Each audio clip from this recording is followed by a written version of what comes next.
सब कुछ सरकार के हाथ में है और आप कह रहे राजनीति की बात मत करो। फिर कहां ले जाना चाहते हो समाज को? गुलामी की तरफ ले जाना चाहते हो क्या?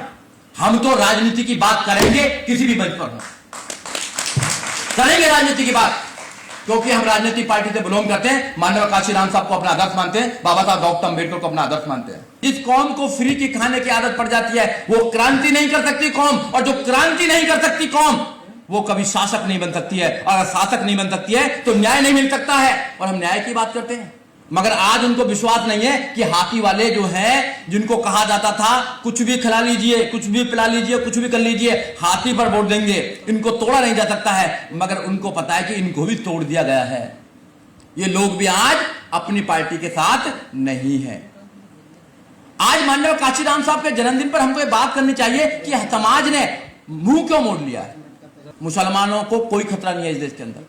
अगर खतरा है तो दलितों को खतरा है, खतरा है तो तुम्हारी एजुकेशन को खतरा है, तुम्हारे रोजगार को खतरा है, तुम्हारे आने वाले बच्चों को खतरा है, सब खतरा ही खतरा है तुम्हारे लिए। अगर आप ताकतवर हैं तो लोग तुम्हारे साथ आएंगे, भगे भगे लोग तुम्हारे साथ आएंगे। अगर तुम ताकतवर नहीं हो तो कोई तुम्हारे पास नहीं आएगा। ये तो पड़ोस की बात भी देख लीजिए। अगर आप ताकतवर नहीं है तो पड़ोसी भी आपकी इज्जत करने को तैयार नहीं है। अगर आप ताकतवर हैं तो पूरा गांव आपकी इज्जत करने के लिए तैयार है। आप लोग सहयोग नहीं देते हैं, जहां भी जाते हैं आपकी पार्टी करके आ रही है, आपकी नेता करके आ रही है। जितना मनोबल आप लोग गिराते हैं, अगर एक आदमी अगर पीछे मेरे कंधे पर हाथ लगा दे, मैं प्रधानमंत्री की आंखों में आकर डाल के सवाल पूछूंगा कि तू हमारे संविधान को क्यों खत्म करना चाहते हैं। आप पैदा ही नहीं करना चाहते लोग। ये गुलाम बनाने की रणनीति है। दो प्रकार से तुम्हें गुलाम बना रहे हैं, धार्मिक गुलाम बना रहे हैं और तुमको ये आर्थिक गुलाम बना रहे हैं। धार्मिक गुलाम के तुमने बाबा छोड़ रखे हैं, तुम्हारे समाज को धार्मिक गुलाम बना लेंगे, और आर्थिक गुलाम इसलिए बना रहे हैं सारी पूंजी इनके पास होगी। तुम्हारे नौजवान 10-10 हजार रुपए के लिए तड़प रहे हैं। जो आज सत्ता में है उनको लोकतंत्र की कोई आवश्यकता नहीं है। लोकतंत्र की आवश्यकता इस देश के वंचित समाज को है, क्योंकि इस देश में दो प्रकार से राजा बनता था। एक तो तलवार के बल पर राजा बनता था और एक रानी के पेट से राजा पैदा होता था। ना तो हमारे पास तलवार थी ना रानी थी। धन्य बाबा साहब डॉक्टर अम्बेडकर जिन्होंने आपको वोटिंग का अधिकार दिया, और वोटिंग का अधिकार देकर आपको बताया कि अपनी दीवारों पर जाकर लिख दो तुम्हें इस देश का शासक बनना है। अभी एक साथी कह रहे थे कि राजनीति की बात मत करना। बाबा साहब डॉक्टर अम्बेडकर ने पूरे जीवन राजनीति की बात की। माननीय काशीराम साहब जिनका जन्मदिन मना रहे हैं, उन्हें तो राजनीतिक पार्टी बना ली, बाबा साहब ने भी बनाई थी। अब बाबा साहब डॉक्टर अम्बेडकर हो या माननीय काशीराम साहब हो, और माननीय काशीराम साहब के जन्मदिन पर राजनीति की बात ना करें तो कहीं ना कहीं मुझे लग जाएगा कि ये अपमान होगा माननीय काशीराम साहब का। माननीय काशीराम साहब ने बाबा साहब डॉक्टर अम्बेडकर की बात को घर घर पहुंचाने का काम किया। किस बात को घर घर पहुंचाने का काम किया? कि अपनी दीवारों पर लिख दो तुम्हें इस देश का शासक बनना है। शासक क्यों बनना जरूरी है? क्योंकि शासक न्याय देता है। अगर संविधान के अकॉर्डिंग लगे, न्याय बहुत प्रकार का होता है। संविधान के अकॉर्डिंग अगर देखा जाए तो 3 प्रकार का न्याय संविधान के अंदर दिया गया है: सामाजिक न्याय, आर्थिक न्याय और राजनीतिक न्याय। तो बाबा साहब डॉक्टर अम्बेडकर अपने जीते जी आपको राजनीतिक न्याय देते गए हैं, मगर सामाजिक और आर्थिक न्याय जो आज तक नहीं मिला। माननीय काशीराम साहब ने कहा बहुजन समाज पार्टी केवल राजनीतिक पार्टी नहीं है, वो सामाजिक परिवर्तन, आर्थिक मुक्ति का आंदोलन है। किसी एक व्यक्ति की पार्टी नहीं है, वो समाज के उन लोगों की पार्टी है जो इस देश में सामाजिक परिवर्तन करना चाहते हैं, इस देश में आर्थिक मुक्ति लेकर आना चाहते हैं। और वो कैसे आएगी? जब तक तुम शासक नहीं बनोगे। जो कौम शासक बनने के लिए तैयार नहीं है उसकी समस्याओं का कोई हल नहीं है। आपको शासक बनना पड़ेगा, क्योंकि माननीय काशीराम साहब ने अपना पूरा जीवन 14 अप्रैल 1984 के बाद माननीय काशीराम साहब ने एक एक सेकंड आपको शासक बनाने की बात की। अगर नहीं कही तो बताइए आप लोग। और आप कहते हैं कि राजनीति की बात ना करें। जिनकी दादी को 30 गोली मारी गई, जिनको पिताजी को बम से उड़ा दिया गया, उनको तो इटली चला जाना चाहिए था। राहुल गांधी को यहां क्या कर रहे हैं वो? मगर कश्मीर से लेकर कन्याकुमारी तक वो दौड़ लगा रहे हैं कि बनना है तो देश का प्रधानमंत्री बनना, और कुछ बनना ही नहीं है। अगर राजनीति इतनी जरूरी नहीं है तो जो मठ में बैठे हुए थे उत्तर प्रदेश के मुख्यमंत्री, जो बचपन से ही मठाधीश है, बचपन से ही उन्होंने त्याग कर दिया सब कुछ, जब भगवान से मिलने वाले थे कुछ दिन के बाद में, उनको भगवान से नहीं मिलना, उत्तर प्रदेश का मुख्यमंत्री बनना है मुझे, बुलडोजर चलाना है फिर मुझे, और न्याय इनको खत्म करना है। और हमारे लोग जिनके बाबा दादा सब ये कह के गए हैं कि आपको अपने दीवारों पर लिखना है, तुम्हें राजनीतिक सत्ता प्राप्त करनी है, वो कहते हैं कि राजनीति की बात मत करो। या तो आप राजनीति से दूर हैं या फिर राजनीति को समझते नहीं है। इस देश में आपके अधिकारों को कौन मार रहा है? कौन मार रहा है बताइए? राजनीतिक लोग मार रहे हैं। आपके संविधान को कौन खत्म करना चाहता है? सरकारें खत्म करना चाहती हैं आपके अधिकार को, कोई व्यक्ति नहीं करना चाहता है। संविधान को कौन चलाता है? इंप्लीमेंट कौन करता है संविधान को? सरकारें इंप्लीमेंट करती हैं। रूल ऑफ लॉ किसके हाथ में? सरकार के हाथ में। एजुकेशन किसके हाथ में? सरकार के हाथ में। रोजगार किसके हाथ में? सरकार के हाथ में। कहां क्या बनेगा, क्या होगा? सरकार के हाथ में। सब कुछ सरकार के हाथ में। और आप कह रहे राजनीति की बात मत करो। फिर कहां ले जाना चाहते हो समाज को? गुलामी की तरफ ले जाना चाहते हो क्या? हम तो राजनीति की बात करेंगे, किसी भी मंच पर करेंगे राजनीति की बात, क्योंकि हम राजनीतिक पार्टी से बिलोंग करते हैं। माननीय काशीराम साहब को अपना आदर्श मानते हैं, बाबा साहब डॉक्टर अंबेडकर को अपना आदर्श मानते हैं। जिन्होंने राजनीति करी उत्तर प्रदेश के लोगों ने माननीय काशीराम साहब से भी कहते थे, अरे हम तो कांग्रेस के साथ ठीक थे, आप कौन सा सपना दिखा रहे हो? आप सरकार बनाओगे क्या? माननीय काशीराम साहब के सामने प्रॉब्लम नहीं आई क्या? और कहीं कहीं तो ये कहा गया कि जो तुम सपना दिखा रहे हो वो हो सकता नहीं, मगर उत्तर प्रदेश के लोगों ने 3 जून 1995 को बहन जी को मुख्यमंत्री बना दिया। तो लोगों ने क्या नारा दिया? काशीराम तेरी नेक कमाई, तूने सोती कौम जगाई। जो लोग विश्वास नहीं कर रहे थे कि आप सत्ता में आ सकते हो, उन लोगों ने नारा दिया कि काशीराम तेरी नेक कमाई, तूने सोती कौम जगाई। और दूसरा नारा और किया दिया, काशीराम तेरी सोच पर पहरा देंगे ठोक कर। जिस घर के पहरेदार कमजोर हो जाते हैं, जिस कौम के पहरेदार कमजोर हो जाते हैं, उस कौम को कोई भी लूट कर ले जाए, उसकी वोटों को कोई भी लूट कर ले जाए।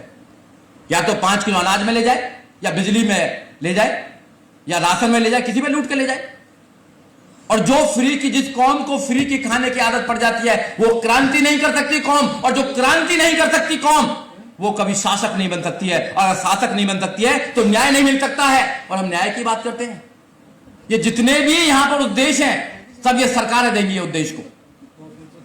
तो इसलिए क्या है कि जो माननीय काशीराम साहब हैं, उन्होंने एक सोच बताई है आप लोगों को। ये जितने भी पुराने लोग बैठे हैं, आपके सामने आपका कारवा लुट रहा है। एक ऐसे कहते हैं लोग, कारवा लुट रहा है।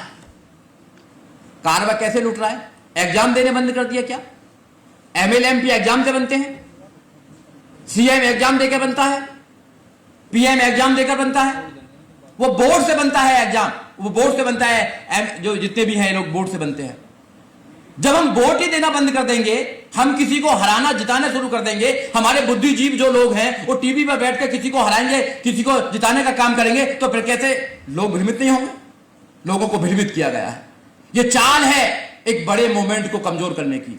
ये चाल है माननीय काशीराम साहब की सोच को खत्म करने की। ये चाल है बाबा साहब डॉक्टर अंबेडकर के सपनों के भारत बनाने की। जो बनाना था उसको खत्म करने की। इसको समझना पड़ेगा आपको अपने घर में उल्टा वापस आना पड़ेगा। एक व्यक्ति की उम्र होती है, बाबा साहब डॉक्टर अंबेडकर 65 साल जिए, मगर 3000 साल की गुलामी काट दी। माननीय काशीराम साहब एक जीवन में ही उन्होंने आपको 4-4 बार उत्तर प्रदेश का मुख्यमंत्री बनाने के बाद दिया। और आपका जीवन, हमारा जीवन क्या कर रहा है? हम केवल बुराई में कर रहे हैं कि भैया खत्म हो गया, भैया ये हो गया, भैया हो गया। हम कुछ काम क्या कर रहे हैं बताइए आप लोग? हम दिल्ली में रहते हैं, गला फाड़ फाड़ के लोगों को समझाने का काम करते हैं कि अपनी पार्टी को वोट दीजिए, अपनी पार्टी को दीजिए, माननीय काशीराम साहब की सोच को दीजिए, माननीय काशीराम साहब की सोच को आगे बढ़ाइए। लोग क्या कहते हैं? नहीं भैया, हम तो बनिया को वोट देंगे, हम तो बनिया को वोट देंगे। फिर क्या करेंगे भैया? जब आप बनिया को वोट दे रहे हैं और माननीय काशीराम साहब की बात करते हैं, तो कैसे करेंगे फिर बताइए? जब तक तुम्हारा हाथी मजबूत था, जब तक साथी तुम्हारे साथ था, तुम्हारा हाथी कमजोर हुआ, साथी भाग गया। कैसे आप लोग जीतते थे? आप पूरे उत्तर प्रदेश में लगा लीजिए, पूरे देश में लगा लीजिए, अकेले आप नहीं जीत सकते हैं, आपके साथ साथी चाहिए। और साथी कब आता था? मैं तो ग्रेटर नोएडा का हूं, जहां बहन जी का जनपद है। वहां गुर्जर समाज ज्यादा होता है, क्योंकि लोग जानते हैं गुर्जर समाज के वहां बहुत वोट है। बहन जी गुर्जर समाज को वहां पे वोट देती थी। उनको पता था दलित समाज के 70,000 वोट यहां पर हमको मिलते हैं, 70,000 दलित समाज के, और गुर्जर समाज से हमेशा बनता था। मगर आज उनको विश्वास नहीं है कि हाथी वाले जो हैं, जिनको कहा जाता था कुछ भी खिला लीजिए, कुछ भी पिला लीजिए, कुछ भी कर लीजिए, हाथी पर वोट देंगे, इनको तोड़ा नहीं जा सकता है। मगर उनको पता है कि इनको भी तोड़ दिया गया है। ये लोग भी आज अपनी पार्टी के साथ नहीं है। आज माननीय काशीराम साहब के जन्मदिन पर हमको ये बात करनी चाहिए कि समाज ने मुंह क्यों मोड़ लिया है? समाज क्यों नहीं चाहता है माननीय काशीराम साहब के सपनों को भारत बनाने का? इसलिए आप लोगों को समझना पड़ेगा। अगर माननीय काशीराम साहब के जन्मदिन पर आप माननीय काशीराम साहब को अगर कुछ देना चाहते हैं तो उसकी उनकी जो पार्टी है, जो खून पसीने की पार्टी है, उसको जिंदा कीजिए, उसको मजबूत कीजिए। यहां पर माननीय काशीराम साहब ने 53-23 हरदयाल सिंह रोड है, वहां पर से माननीय काशीराम साहब ने कारवा को चलाकर पूरे देश के अंदर, क्या पूरी दुनिया के अंदर कारवा को लेकर गए। वहां पर लोगों को जाना चाहिए, देखना चाहिए, छोटे से एक प्लॉट से माननीय काशीराम साहब ने कहां कहां क्या क्या नहीं कर दिया। हमारी क्या विरासत थी यहां पर बताइए?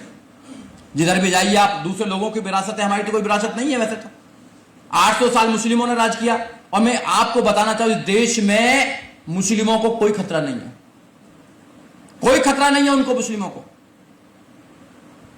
ब्राह्मणों की और मुस्लिमों की कोई लड़ाई नहीं है, यह राजनीतिक लड़ाई है, आपको समझना पड़ेगा। यह आप लोगों को दिखाने की लड़ाई है। सही लड़ाई तो हमसे है उनकी, वो हमारे अधिकारों को खत्म करना चाहते हैं। आपको समझना पड़ेगा, आपको दूसरी तरफ सोचने के लिए मजबूर किया जा रहा है कि मुस्लिम दलित मुस्लिम को एक साथ ना आ जाए, ओबीसी एक साथ ना आ जाए, तो ऐसा एक यहां पर एक ऐसा इशू क्रिएट किया जाए जिससे कि पूरे देश में हिंदू मुसलमान की बात की जाए। हिंदुओं के घर में मुसलमान और मुसलमानों के घर में हिंदू है नहीं है? बताइए आप लोग, बड़े बड़े लेवल पे कोई लेना देना नहीं है उनको। मगर एक इशू ऐसा क्रिएट किया जा रहा है कि आपके दिमाग में आया कि भैया इनकी चूड़ी टाइट की जा रही है मुसलमानों की। मुसलमानों को कोई खतरा नहीं है इस देश के अंदर।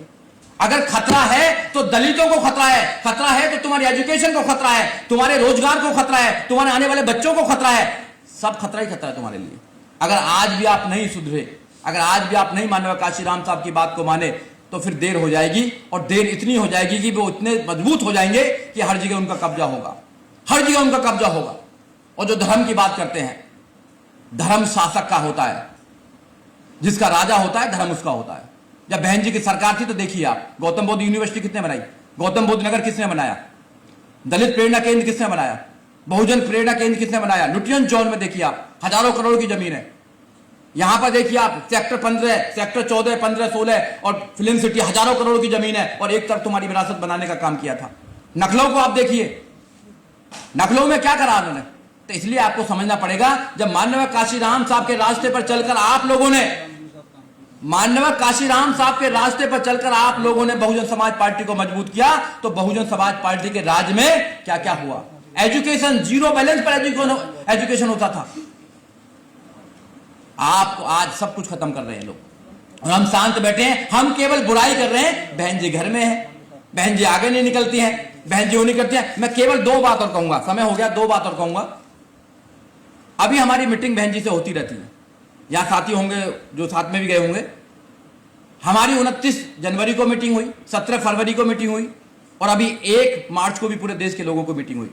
हमने बहन जी से सवाल करते हैं, मैं करता हूं सवाल, मुझे कोई परवाह नहीं है, यहां चल रहा है ये, मुझे कोई परवाह नहीं है पद पर रहूं, मैं पदों के लिए बना ही नहीं हूं। मुझे लगता है मेरे जीवन में मुझे क्या करना है बिल्कुल क्लियर है, मुझे बिल्कुल क्लियर। किसी को 1% है, मुझे 1000% क्लियर मुझे क्या करना है देश के अंदर, और क्या मेरी सोच है जब तक मैं जिंदा हूं, क्या करना है। बहन जी ने 2 बात बताई हम लोगों को। बहन जी ने बताया कि इस देश में एक 5,000 करोड़ रुपया लगाकर अपने बेटे की शादी कर रहा था। अंबानी आपने देखा होगा, 4 बार बहन जी के पास फोन आया, 4 बार, कि बहन जी बच्चे को आशीर्वाद देने के लिए आप आ जाओ। बहन जी ने कहा कि मैं इसलिए नहीं गई कि मेरा समाज ये सोचेगा कि धन्ना सेठों के पास चली गई हो, अपने लोगों के पास नहीं है, इसलिए वहां नहीं गई। क्या मैं जाती नहीं? अगर 1000-2000 करोड़ की बात होती, मैं 1 सेकंड में कहती, 1 सेकंड में आ जाता, अगर पैसे की बात ही होती तो। दूसरा बहन जी ने बताया कि जब आकाश जी की शादी हुई तो क्या मैं प्रधानमंत्री को बुलाती, तो क्या नहीं आती प्रधानमंत्री। मैंने किसी को इसलिए नहीं बुलाया कि जो समाज है, जो विश्वास करता है मेरे पर, जो विश्वास करता है, वो ये ना सोचने लगे कि बहन जी ने तो दूसरे लोगों को बुलाने का काम कर दिया है, ये तो डर गई हैं। बहन जी किसी से नहीं डरती हैं। आप एक बार जाकर तो देखिए, वो प्यार करती हैं आप लोगों से, वो अपने लोगों से प्यार करती हैं, आपको नेता बनाना चाहती हैं, आपको इस देश में स्थापित करना चाहती हैं, अपनी पार्टी को मजबूत करना चाहती हैं, मगर कुछ मजबूरियां हैं, मजबूरियां होती है, आपको समझनी पड़ेगी। आज देश में हालात क्या है आपको देखना पड़ेगा। सब लोग कह रहे हैं कि सबके साथ चले जाओ, सबके साथ चले जाओ। कैसे चले जाएं सबके साथ, बताइए आप। ये जो लोग जो सरकारों में बैठे हुए हैं, ये आपकी बात करते हैं क्या? ये 11 साल तक यहां पर रही आम आदमी पार्टी, आपकी बात करी कोई क्या उसने? अखिलेश जी ने कभी आपकी बात करी क्या? अगर मैं खोलूंगा तो लंबी बात हो जाएगी। कांग्रेस ने कभी आपकी बात करी क्या? किसी ने बात नहीं करी है। आपको अपनी ताकत बनानी पड़ेगी। अगर आप ताकतवर हैं तो लोग तुम्हारे साथ आएंगे, भगे भगे लोग तुम्हारे साथ आएंगे। अगर तुम ताकतवर नहीं हो तो कोई तुम्हारे पास नहीं आएगा। ये तो पड़ोस की बात भी देख लीजिए।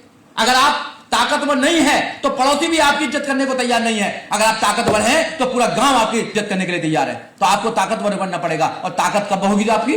जब आप अपनी पार्टी को मजबूत करेंगे। अगर आप अपनी पार्टी को मजबूत नहीं करेंगे, कहीं भी चले जाना, किसी भी पार्टी में चले जाना, केवल वहां आपकी कुछ नहीं होने वाला। केवल आप वहां पर चमचागिरी करेंगे और कुछ नहीं करेंगे। सीधी सी बात है। माननीय काशीराम साहब के जन्मदिन पर माननीय काशीराम साहब को सही अगर गिफ्ट देना चाहते हैं तो आपको यहां से तहैया करने जाना पड़ेगा कि साहब आपकी पार्टी को मजबूत करेंगे, आपकी सोच को मजबूत करेंगे, जो आपने रास्ता बताया उसको आगे लेकर जाएंगे, घर घर में लोगों को जागरूक करने का काम करेंगे, पूरे देश में आपकी विचारधारा को फैलाने का काम करेंगे। जब तो बात बनेगी, जब तो बात बन सकती है। और ऐसा नहीं है कि उम्र कोई नंबर है, उम्र तो नंबर है। प्रधानमंत्री तो पूरे देश में जा रहे हैं, कितने नंबर के, कितने एज के हो गए।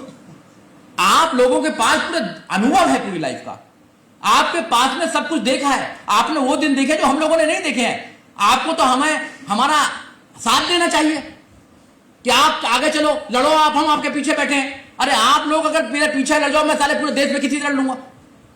आप लोग सहयोग नहीं देते हैं, जहां भी आते हैं आपकी पार्टी करके आ रही है, आपकी नेता करके आ गए। जितना मनोबल आप लोग गिराते हैं, अगर एक आदमी अगर पीछे मेरे कंधे पर हाथ लगा दे, मैं प्रधानमंत्री की आंखों में आकर डाल के सवाल पूछूंगा कि तू हमारे संविधान को क्यों खत्म करना चाहते हैं। आप पैदा ही नहीं करना चाहते, लोग कैसे लड़े बताइए। आप क्या बनाना चाहते हैं समाज को, नौजवानों को क्या बनाना चाहते हैं? डरपोक बनाना चाहते हो क्या? बनाओ तो डरपोक, फिर गुलाम बन जाना। ये गुलाम बनाने की रणनीति है। दो प्रकार से तुम्हें गुलाम बना रहे हैं, धार्मिक गुलाम बना रहे हैं और तुमको ये आर्थिक गुलाम बना रहे हैं। धार्मिक गुलाम तो बाबा छोड़ रखे हैं, तुम्हारे समाज को धार्मिक गुलाम बना लेंगे। और आर्थिक गुलाम इसलिए बना रहे हैं, सारी पूंजी इनके पास होगी। तुम्हारे नौजवान 10-10 हजार रुपए के लिए तड़प रहे हैं।